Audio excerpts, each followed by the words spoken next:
모든 것을 가진 자로다. 이런 제목으로 하나님 말씀을 생각해 보도록 하겠습니다. 사도는 그리스도께로부터 부름을 받아서 그리스도의 몸 되신 교회를 섬기고 또 성도를 양육하면서 이 일을 행함에 있어서 오직 진리의 말씀과 하나님의 능력으로 일하기 위해서 노력했다는 사실을 밝혔습니다. 또 오직 두 손에 의의 무기를 들고 불의하고 악한 세상과 그리고 모든 복음을 회방하는 세력들과 더불어서 치열하게 영적 싸움을 싸우면서 그렇게 진리를 수호하는 사명을 사도로서 감당해 왔다고 말했습니다.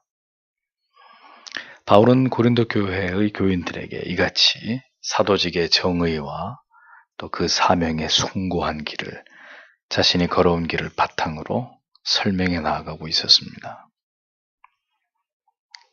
사도의 말을 들으면서 고린도 교회의 성도들은 숙연해질 수밖에 없었을 것입니다. 왜냐하면 바울 사도가 걸어온 길은 그들이 생각했던 것과 전혀 다른 삶이었기 때문입니다. 사도를 힐난하고 비난하면서 멸시하던 자들에 의해서 들은 바 바울 사도에 대한 왜곡된 지식, 왜곡된 거짓된 이야기와 사도가 직접 밝히는 자신이 사도로서 걸어온 길에 대한 이야기는 누가 들어봐도 확연한 차이가 있음을 느낄 수 있었기 때문이죠.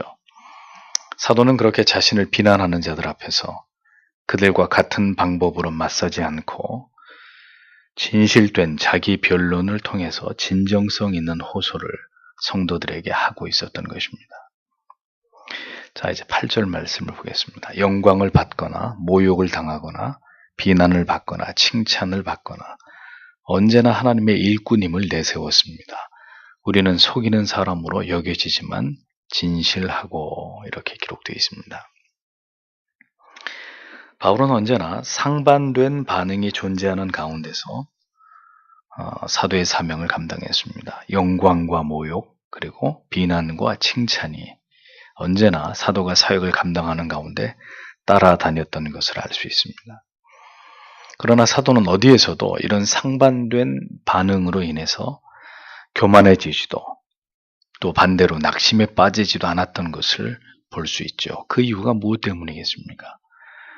그는 사도의 직무를 수행하는 길이 곧 이와 같을 것이라는 점을 알았기 때문입니다. 그리스도께서도 공생의 가운데 계실 때 동일한 반응을 겪지 않으셨습니까? 이로써 우리가 알 수 있는 진리는 진리는 반드시 그것을 받아들일 자들과 진리를 들을 귀가 열려있는 자들에게는 적극적이고 뜨거운 반응을 불러일으키게 되어 있지만 진리에 대해서 마음이 굳게 닫혀있는 자들에 대해서는 그냥 마음이 닫힌 정도가 아니라 극도의 부정과 거부와 혐오와 경멸을 받을 수밖에 없다는 사실을 깨닫게 됩니다.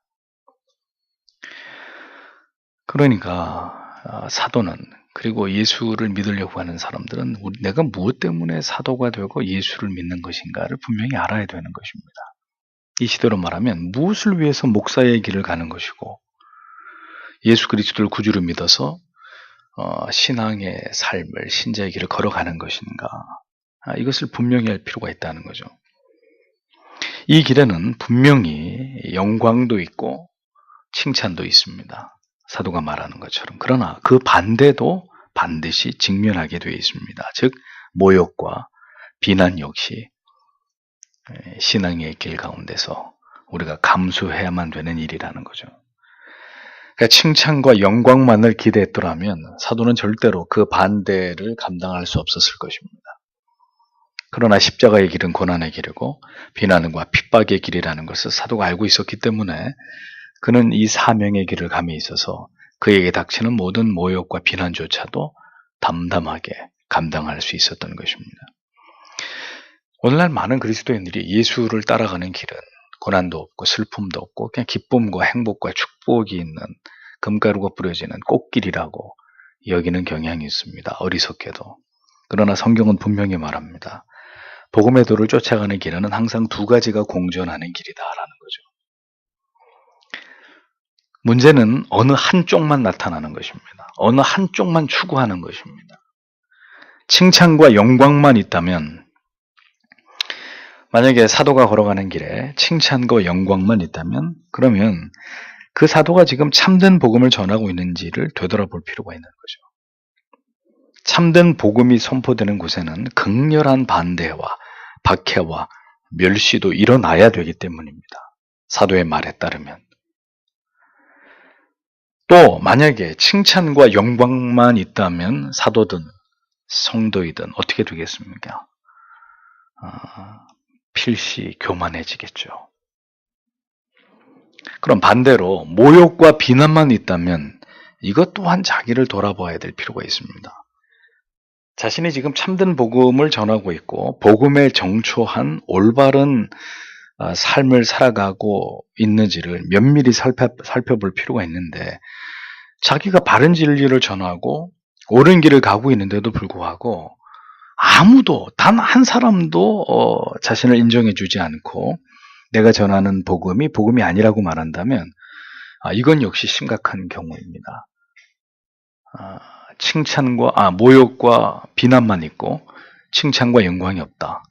이것도 분명히 내가 올바른 길을 가고 있는지를 돌아볼 필요가 있는 문제라는 거죠.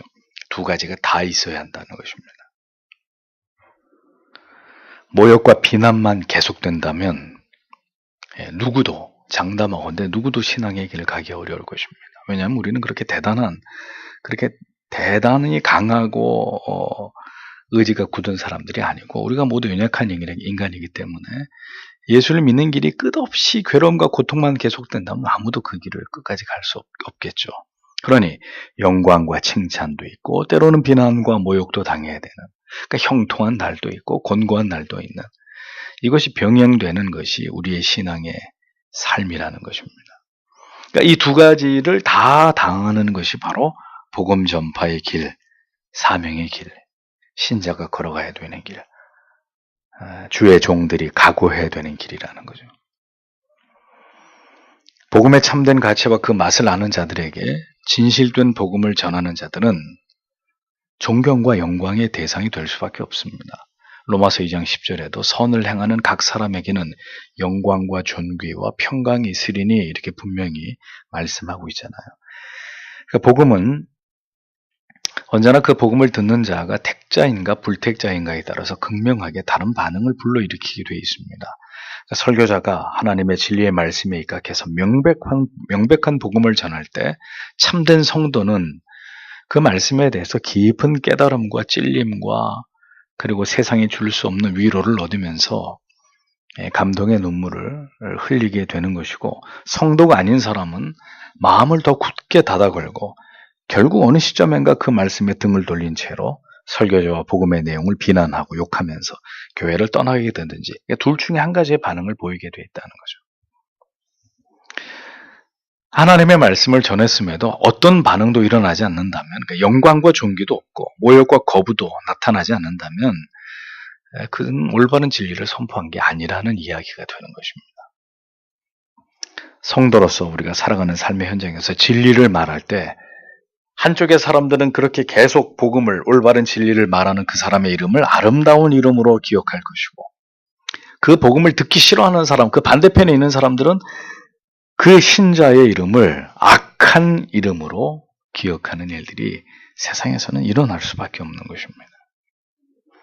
왜 그런 일이 일어날까요? 언제나 복음에는 죄와 인간의 양심을 건드리는 말들이 포함되어 있기 때문입니다.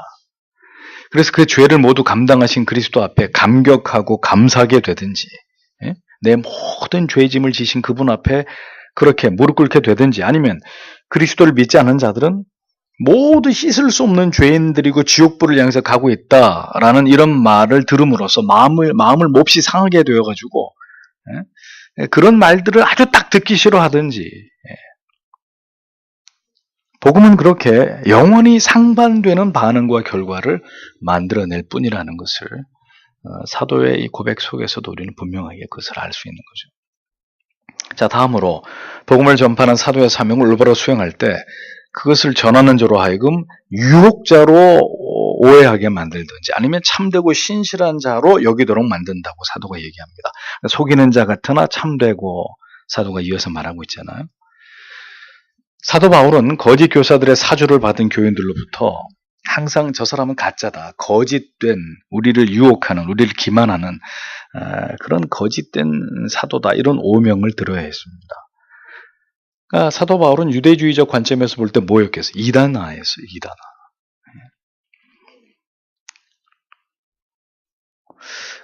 그렇습니다. 개혁파 신앙과 신학을 고수하면서 좁은 길을 가면 여러분, 한국 교회로부터 이단적이라는 말을 들을 수밖에 없어요. 우리는요.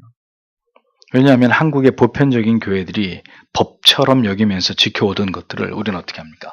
다 폐지시켜버리고 그것을 따르지 않고 그것에 반기를 들고 그릇된 전통의 잘못된 부분들에 대해서 개혁을 해나가고 있기 때문에 그들이 볼 때 우리는 이단이 될 수 있는 거예요. 근데 우리만 그랬던 게 아니라 언제나 그랬습니다. 기존에 부패한 것들을 부정하고 거부하면 그렇게 하는 존재가 거부되고 부정되곤 했습니다. 루터를 보십시오. 교황청으로부터 파문을 면치 못했고 모든 종교개혁자들 역시 그러한 불명예를 감수해야 했습니다. 영국의 비국교도들이었던 퓨리탄들, 청교도들 또한 마찬가지였죠. 다 쫓겨나야만 했고 목회지를 잃어버려야 되는 수모를 당해야 했습니다. 그러니까 어느 시대이든지 올바른 진리를 추구하면서 좁은 길을 가고자 할 때는 그들에게 따라붙는 이름이 있는데 그게 뭐예요? 미혹해 하는 자들이란 말이에요. 혼란케 하는 자들, 반항아들, 이런 꼬리표가 따라붙는 거죠. 구절을 보겠습니다. 이름 없는 사람처럼 보이지만 유명하고 죽어가는 사람 같지만 보십시오. 우리는 살아있습니다. 징벌을 받는 사람 같지만 죽임을 당하지 않고, 이렇게 기록이 되어 있습니다. 신자는 히브리서의 말씀처럼 세상에 감당할 수 없는 사람들입니다. 왜냐하면 그들은 세상을 두려워하는 사람들이 아니기 때문입니다. 자신의 목숨을 잃어버릴 것을 걱정하는 자들이 적어도 신자들은 아니었기 때문입니다. 아무리 세상이 그들의 존재를 지우려고 해도 죽지 않는 잡초들처럼 그렇게 결코 사라지지 않는 자들이 바로 신자들, 복음을 전하는 사역자들의 존재였다고 성경은 적어도 그렇게 이야기합니다. 무명한 자라는 번역보다 정확한 번역은 오해를 받아서 알려지지 않은 자들입니다. 그러니까 복음을 전하는 일은 당시 예수 그리스도가 복음을 전하시고 그리고 십자가에 달려 죽으시고 부활하시고 승천하신 이후에 주후 1세기, 2세기, 3세기 쭉 이 시대에 활약했던 사도, 속사도, 교부들, 그들에 의해서 이렇게 복음이 전해질 때 종종 그들의 이름들은 그렇게 오해를 받아서 무명한 자, 전혀 알려지지 못하는 자들로 어떤 그런 대우를 받아야만 했던 그런 시절들이 있었습니다.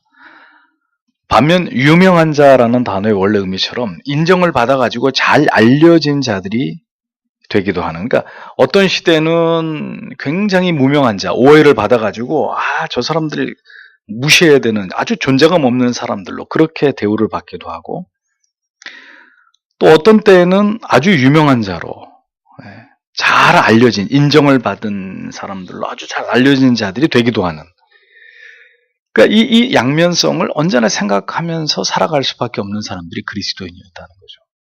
자, 그럼 이 시대를 보십시오, 여러분. 자, 자기를 알리지 못해서 안달인 이 시대의 사람들, 자기의 존재감을 어떻게 해서라도 드러내고 싶어가지고 혈안이 되어 있는 이런 시대 속에서 자기의 존재가 지워지는 자리로 가야 되는 사람들이 자기를 이상한 사람으로 낙인을 찍어서 어떤 단체든지 가족에서든지 어떤 무리들 안에서 이렇게 왕따를 시켜버리는, 저 사람은 이 모임에 끼우지 마, 저 사람은 없는 셈 쳐,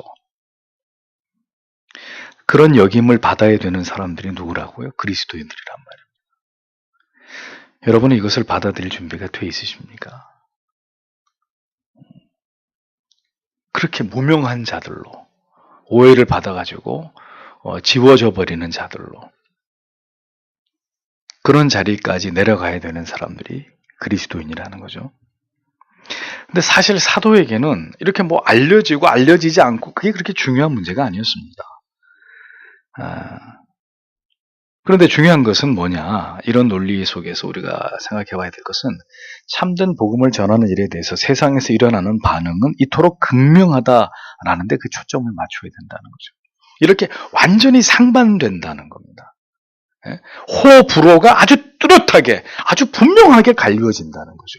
예수 그리스도의 편에 서 있다면, 그가 참된 복음의 편에 서 있다면 모두가 나를 다 좋아하든지 모두가 나를 싫어하는 게 아니라 누군가에게는 아주 소중한 사람이 되는 것이고 누군가에는 아주 세상에서 제발 없어졌으면 싶은 그런 존재가 되기도 하는, 그것이 성도의 가치라는 거죠. 참된 복음을 전하는 자들의 가치라는 것입니다.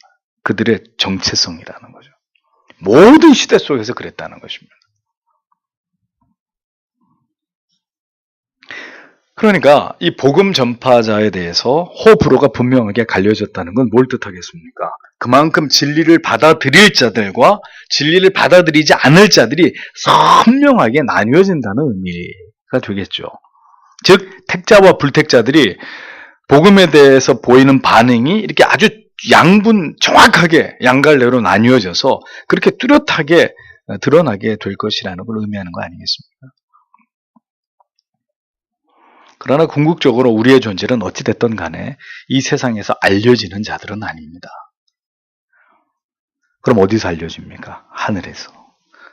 하늘에서 가장 보배롭고 존귀한 자들로 우리의 이름이 하늘에서 그렇게 거명되고 하나님의 나라에서 모든 영광을 누릴 날이 우리에게 다가오고 있다는 것을 알고 우리는 그 사실 때문에 기뻐하고 감격해야 한다는 것이죠. 죽어가는 자들, 박해를 받아서 수많은 사람들이 순교를 당하면서 그런 일들을 통해서 기독교가 영원히 이 땅에서 사라지는 듯 보이지만 오히려 계속해서 사람들의 영혼 속에서 기독교의 진리가 다시 부활하고 끈질긴 생명력으로 살아있게 되는, 그것이 신앙이고 역사 속에서 소멸되지 않은 성도의 가치라고 바울은 말하고 있는 것입니다. 자기 자신이 오늘까지 그렇게 살아왔고 그것이 이 세상을 살아가게 하는 성도를 향한 하나님의 섭리이고 뜻이라는 이야기를 사도가 말하고 있는 것입니다. 그래서 저는 이런 말씀을 성경을 통해 묵상하면서 진실로 완전히 소멸된 것이 아니라면, 정말 이 시대에 진리를 외치는 종들이 다 사라지지 않았다면, 그리고 그 진리를 쫓아서 좁은 길을 가려고 하는 참된 성도들이 분명히 이 세상에 존재한다면 이제 부디 다시 역사 위로 그 정체를 분명하게 드러내고 그들이 하나님 앞에 응비하게 되기를 목사는 기도하는 것입니다. 이제 좀 이렇게 다 섞여가지고 도대체 뭐가 검정색이고 흰색인지 알 수 없는, 전부 다 회색 천지인 그런 거 말고 흑백이 좀 선명하게 좀 드러나기를 바라는 그런 간절한 마음을 갖게 되는 것이죠. 바울의 고백 속에 어디 중간이 있냔 말이죠. 어디 존귀와 영광을 받든지 비난과 조롱을 받든지 둘 중에 하나, 이것도 아니고 저것도 아닌 그런 정체성을 성경 어디에서 신자라고 얘기하고 있고 그 복음을 전하는 종이라고 얘기하고 있냔 말이죠. 그러니까 둘 중에 하나란 말이에요.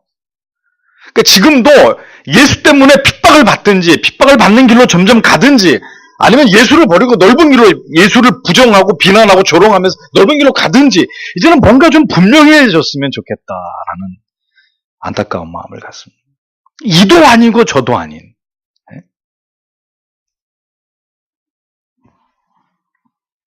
다시 성령께서 거룩한 교회들과 설교자들과 성도들 위해 성령의 불로 임하여 주심으로 다시 이 어두움의 때에 거룩한 정체성을 드러내서 진리를 수호하고 복음으로 말미암아 새로운 희망의 불씨를 살려낼 수 있는 이런 생명의 역사를 일으킬 신자들이, 목회자들이, 교회들이 나와야 되지 않나, 그런 안타까운 간절한 목마름을 가져봅니다. 지금은 우리가 이렇게 있을 때가 아님을 자각하고 각성한 교회들이 그렇게 무명한 자 같으나 유명한 자로 죽어가는 사람 같지만 당당히 살아있는 그리스도의 피 묻은 복음을 자랑하고 부끄러워하지 않는 성도로 그렇게 다시 이 시대 속에서 뚜렷한 존재감을 드러내게 되기를 간절히 기도하게 됩니다. 마지막으로 10절을 보십시오. 근심하는 사람 같지만 항상 기뻐하고 가난한 사람 같지만 많은 사람을 부유하게 합니다. 우리는 아무것도 없는 사람 같지만 모든 것을 가진 사람입니다. 바울이 얘기합니다. 자신이 근심하는 자 같았지만 오히려 항상 기뻐하는 사람이었다 이렇게 고백합니다.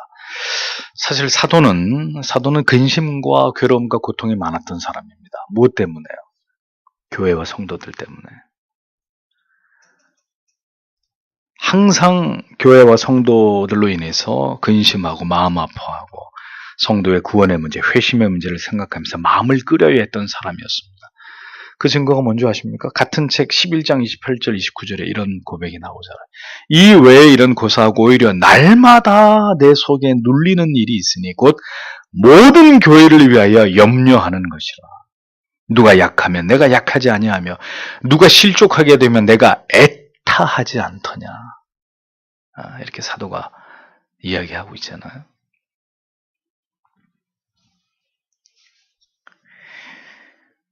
여러분, 목사가 되어보지 않고는 교회를 위해서 성도 여러분 한 분 한 분을 위해서 애가 탄다는 의미를 잘 이해하실 수 없으실 것입니다.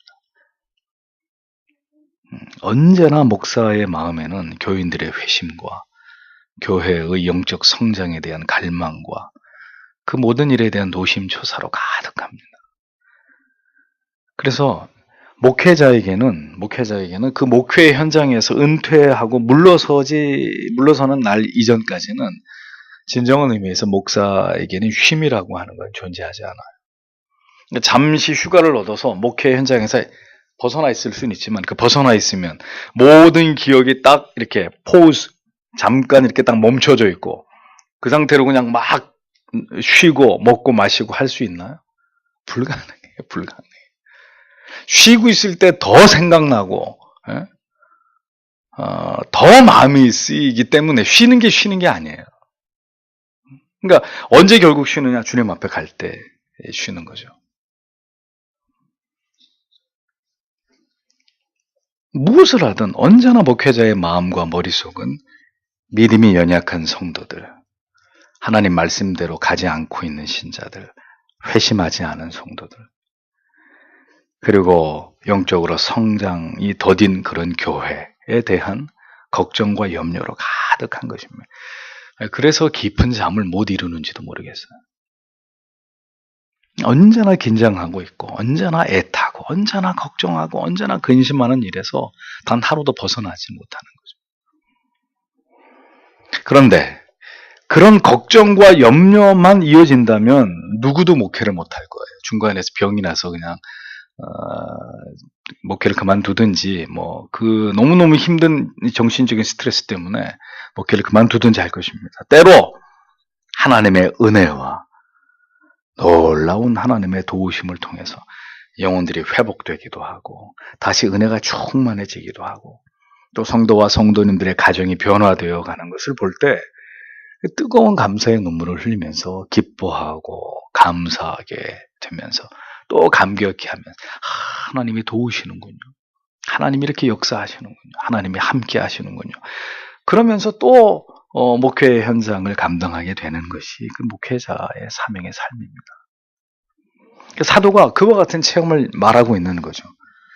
사도는 이 세상에서 자신이 물질적으로 한없이 가난하고 궁핍할지라도 자기는 천국의 보화를 가지고 많은 사람들의 영혼을 부유하게 만드는 일에 쓰임을 받고 있는 사람이라고 자랑하고 있습니다. 나는 그대들이 알다시피 가진 게 없어. 그러나 나는 그대들에게 물질을 채워주는 사람이 아니라 그대들의 영혼을 이 생명의 말씀으로 그리스도의 복음으로 죄인들을 향한 그 크신 하나님의 은혜로 당신들을 먹이고 채우고 부유하게 하는 그런 일을 하고 있는 사람이다. 이렇게 자기 자신의 사역에 대해서 설명을 하죠. 그거면 족한 것이잖아요. 그거면.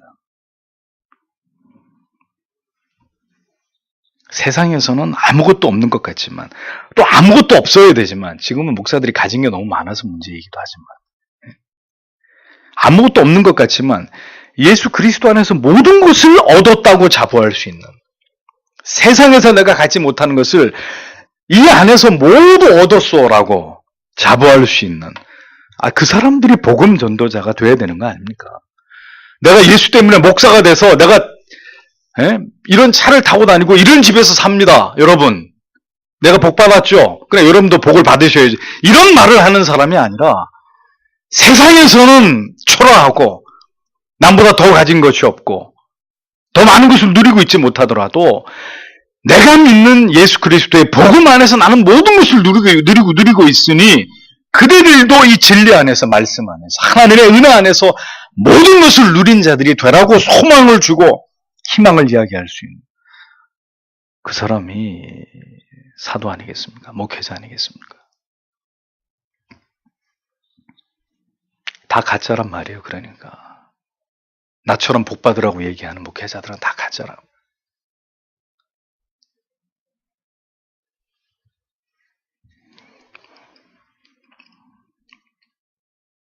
그리스도 안에서 모든 것을 얻었다고 자부할 수 있는 사람.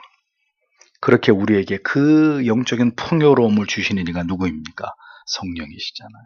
복음 안에서, 참된 진리 안에서 성도가 풍성한 은혜를 누릴 때 성도는 사도가 말하는 바와 같은 이러한 전천후의 역설적인 신앙과 정서를 갖게 되는 것이라는 거죠. 여러분, 천국에서 누가 정말 기뻐하게 될까요?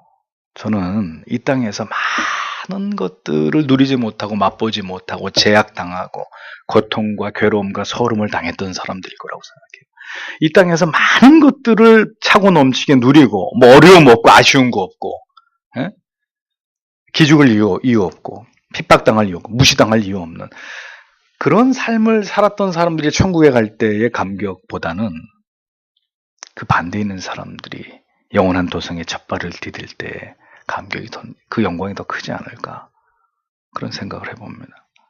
그래도 우리가 있는 걸 일부러 다 팔아가지고 가난한 사람이 될 수도 없지만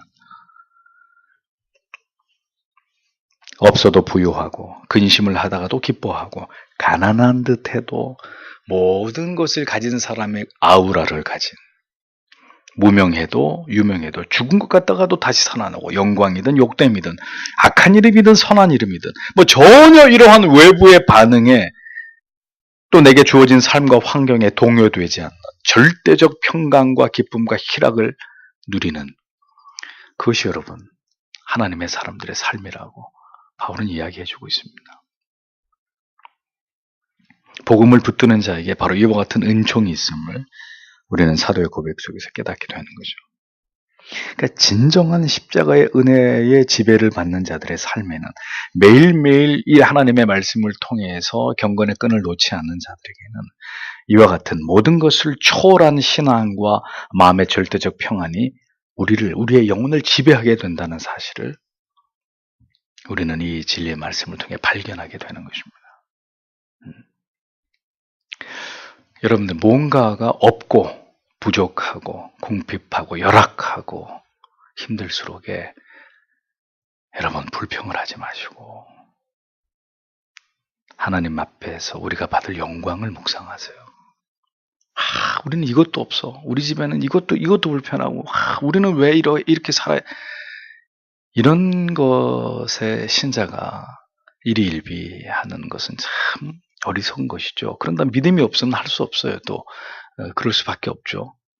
하지만 왜 하나님이 그러면 하나님의 사랑하는 자녀들에게 그 결핍을 주시냐는 거죠. 결함을 주시고 그 핍절함을 경험하게 하시고 뭔가 우리 뜻대로 되지 않는 뭔가가 부족하고 뭔가가 항상 힘들고 뭔가가 항상 내 마음대로 되지 않는 왜 우리를 그런 상황 가운데 두시겠냐는 하나님이 그토록 사랑하시는 자들을 거긴 분명히 하나님의 뜻이 있지 않겠습니까? 분명한 하나님의 나를 향한 목적이 있지 않겠습니까? 그럼 그걸 바라봐야죠. 그것을 위해서 오늘 우리를 인내하게 하시는 그 상황을 바라보면서 불평하고 원망할 게 아니라 나를 향하신 그 아버지의 선하신 뜻과 그분의 목적이 어디 있는지를 바라봐야죠.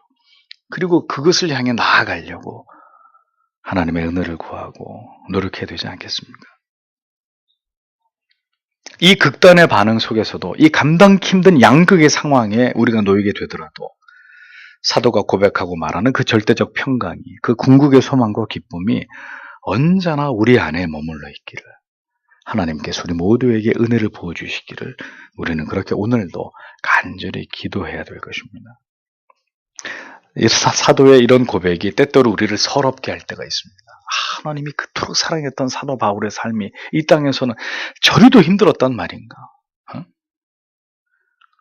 이 세상에서 그러면 성도로 목사로 그렇게 살아가야 된다는 사실이 우리를 우울하게 만들고 스스로 자기 연민에 빠지게 만들기도 할 것입니다. 그러나 그런 마음과 감정은 우리가 품어야 될 것이 아니죠. 오히려 그 모든 것을 하나님께서 우리에게 베푸시는 은혜 안에서 넉넉히 풀어갔던, 넉넉히 그것을 승화시키고 그것을 넘어갔던 그 사도의 영적 도량을 우리는 그 믿음의 사이즈를 사모하고 본받고자 해야 되는 것입니다. 그러므로 성도 여러분, 바뀌어지지 않는 것을 바꾸려고 노력하지 마세요. 사도 바울이 자기의 육신의 가시를 제해 주시기를 하나님 앞에 간절히 3번이나 기도했는데 하나님이 그 기도를 안 들어주시잖아요. 내 은혜가 내게 족하다. 약할 때가 그때가 곧 강할 때다. 그러니까 바뀌어지지 않는 거를 왜 안 바뀌어주냐고 안달복달해하고 떼쓰지 마십시오. 여러분들의 영혼이 다치고 힘을 잃게 됩니다. 내가 어떻게 할 수 없는 것들, 그렇게 기도해도 하나님이 어떻게 해주시지 않는 것들 그냥 그대로 두세요. 하나님께서 그런 상황에 있게 하신 것을 내가 어떻게 바꾸냐고요. 내가 어떻게 바꿀 수 있어요? 하나님께서 있게 하신 것을 내가 어떻게 없게 하고, 하나님이 지금 없게 하신 것을 무슨 수로 우리가 그걸 만들어냅니까? 무슨 수로? 성도가, 사역자가 그런 것에 신경 쓰고 그런 것에 마음을 쏟다가는 뭘 잃어버려요? 평강을 잃어버려요. 평강을. 내일 오늘 내 스스로 힘들게 할 뿐입니다. 그것을 놔버려야 주님의 주시는 평안이 임하는 거죠. 그 위에, 그 상위의 가치를 발견하고 깨달아야 그 하위의 가치들은 괜찮습니다. 주님, 괜찮습니다. 이런 거 없어도 괜찮습니다. 그렇게 안 해주셔도, 그렇게 과도히 저에게 마음 써주시지 않아도 주님 괜찮습니다. 저는 이것으로 족합니다. 그게 신자의 삶이라니까요. 근데 그게 안 된단 말이에요. 욕심 때문에, 탐욕 때문에, 이기심 때문에. 저는 사도의 고백 속에서 여러분들께서 사도의 신앙의 위대함을 보시지 않기를 바랍니다. 이러한 고백을 고린도 교회 성도들에게 들려줄 수 있도록 사도를 그렇게 견고하게 붙들고 가신 위대하신 하나님을, 그리고 그를 그렇게 만드신 예수 그리스도의 십자가의 그 위대한 사랑과 그 대속의 은혜를 저는 여러분들이 찬양하셔야 된다고 생각합니다. 그리고 그렇게 하나님의 사람 바울을 거기에 이르게 하셨다면 오늘 저와 여러분 또한 이 사도의 고백과 독백이 저의 것이 되기를 원합니다. 주님. 이 위대한 고백. 영광과 욕됨으로 말미암으며 악한 이름과 아름다운 이름으로 말미암으며 속이는 자 같으나 참되고 무명한 자 같으나 유명한 자요 죽은 자 같으나 보라 우리가 살고 징계를 받은 자 같으나 죽임을 당하지 아니하고 근심하는 자 같으나 항상 기뻐하고 가난한 자 같으나 많은 사람을 부유하게 하고 아무것도 없는 자 같으나 모든 것을 가진 자로다. 이 마음이 주께로부터 오늘 우리에게 임하기를, 예수를 믿고 살아가는 이 삶의 어간에 속히 이 마음이 하루라도 빨리 우리의 심령을 채운다면 여러분 우리가 얼마나 기쁘고 감사하고 넉넉한 하나님의 위로 가운데서 우리의 남은 여생을 살아가겠습니까? 그런데 이것이 예수를 믿는다고 하면서도 이 마음이, 이 정서가, 이 고백이 우리의 것이 되지 않으면 우리는 앞으로도 계속 힘들 거예요. 계속 원망하게 되고 좌절하게 되고 우울하게 되고 자기 연민에 빠져서 어찌할 줄 몰라 하게 되고 계속 불평하면서 그렇게 끌려가듯이 주님의 뒤를 쫓아가야 되는 이런 상황에서 벗어나지 못할 것입니다. 사도의 고백이 우리의 것이 되기를 지금 기도하셔야 됩니다. 왜냐하면 지금 이 시대 그리고 머지않아서 그렇게 우리가 가난하게 되고 무명하게 되고 근심하게 되고 욕을 먹게 되고 속이는 자들이라고 손가락질을 당할 수도 있기 때문입니다. 그 모든 일들을 피할 수 없다 할지라도 그 모든 것을 넉넉히 이기게 하시는 하나님의 그 온전하신 은혜와 사랑만이라도 적어도 나에게, 우리들에게, 사랑하는 남편과 아내에게, 자녀와 부모와 지체들과 친지들에게 오늘도 하나님께서 부어주시기를 우리는 이 금요일 저녁에도 간절히 하나님 앞에 기도해야 될 것입니다. 그렇게 살아야 되지 않겠습니까? 성도 여러분, 오늘도 주신 말씀을 생각하면서 다 함께 하나님 앞에 기도하겠습니다.